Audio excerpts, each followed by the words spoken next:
Okay, we are in the final hour of trade on the first day of a new month. Investors seem to be, let's call it a transitional phase, okay, with muted reaction to the latest U.S. job report and earnings. It was a blockbuster, though. As you can see there, the Dow, none too impressed, but let's face it, it had come off the best January in 32 years. Now, the U.S. had another strong month for job creation in January. Employers added 304,000 jobs, way above expectations. It was the 100th straight month of job gains. Incredible. The unemployment rate ticked up, though, to 4%. You know, we've been through this before. More people enter the workforce, and that's why it's up. The report also said average wages were up some 3.2% in the past 12 months. That's impressive wage growth that we haven't seen for some time, although comparing January to December, they were, in fact, almost unchanged. Diane Swonk is the chief economist at the accounting firm Grant Thornton. She joins us now from Chicago.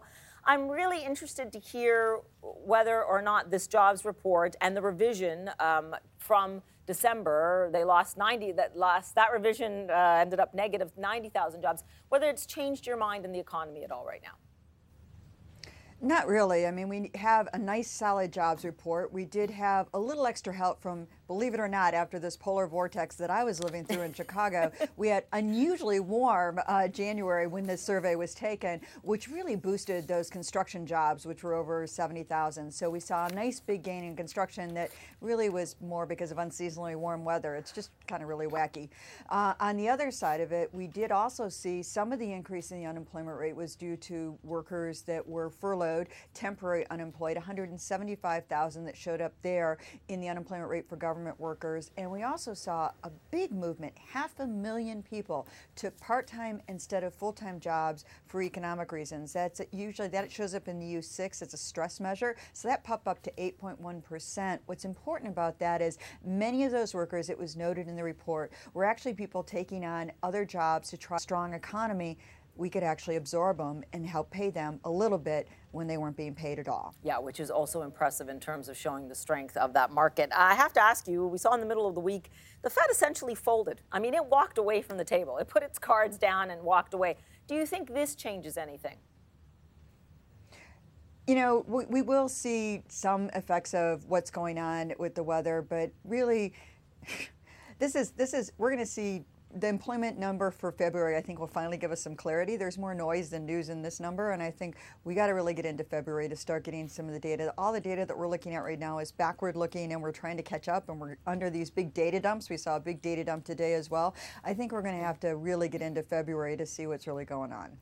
And when we try and go into February, I mean, a lot of people are looking at this job market and still wondering why, you know, the unemployment rate actually ticked up. It went to 4%. There are still workers there on the sidelines, you think, in terms of there not being that kind of labor pressure on American companies and it really halting their growth? Well, I think it is. One of the things we are seeing is people are willing to throw their hat in the ring. Now, I think it was boosted a little bit extraordinary because we had all these people willing to take on part-time jobs that really already had full-time jobs. And so that helped the participation rate a bit during the month. But the trend has been in the right direction. We've been seeing people finally being pulled back from the sidelines that weren't participating in the past. And that's really the Fed's long-run gain here. They want to extend the expansion long enough so we can re-engage a lot of those people that were still on the sidelines. Now, it means that wages, although at 3.2% are better than they were a year ago, they're not spectacular. Wage gains are certainly better than they were, especially after adjusting for inflation, and lower prices at the pump help, but they're a small shadow of their former selves, and they're almost entirely concentrated in low-wage jobs. Now, that's great for people who are earning low wages to get the boost up, but we're not seeing them move up through the middle class as you usually do and into higher incomes. Not worried about the high-income households so much, but that middle class, many of those people who are earning low wages now and getting a boost used to be in middle-income jobs. Yeah, and it definitely gives them more purchasing power, which also propels itself through the economy. All good things. It was not a good thing this week, was it, that polar vortex? Diane, something tells me we're going to be hearing about that in the next job numbers as well, maybe even GDP. Gosh, I hope it gets warmer there next week in Chicago. I think it will. Have a great weekend. It's already melting. There you go. Thanks, Diane. Appreciate it.